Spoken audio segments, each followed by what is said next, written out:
Coucou tout le monde, bienvenue sur ma chaîne. Alors je vous retrouve aujourd'hui avec beaucoup de plaisir pour une petite création. Je vais utiliser donc mes tampons de la marque Art Impression. Je vais utiliser mon pinceau de l'eau. Et pour cette réalisation là, je vais utiliser, je pense, 2 marqueurs.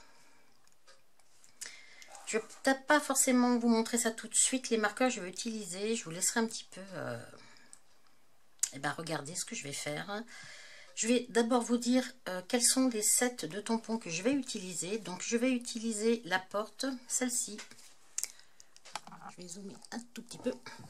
Donc je vais utiliser cette porte là. Donc là c'est le set numéro 53 Watercolor Dorset. Ensuite pour aller avec je vais utiliser les murs. Donc je vais utiliser celui-ci de mur et puis celui-ci.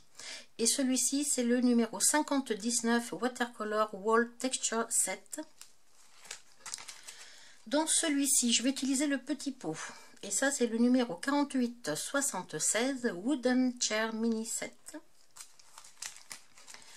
Dans celui-ci, je vais utiliser les petites fleurs là. Et ça, c'est le numéro 4868 Watercolor Flower Set 2. Dans celui-ci, je pense utiliser celle-ci. Je n'en suis pas sûre.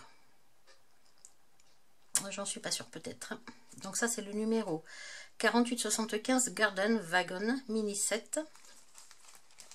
Et enfin, je vais utiliser dans le Foliage Set numéro 4051 les petites herbes et certainement la vigne là. Voilà. Voilà pour les sets que je vais utiliser, les sets de tampons.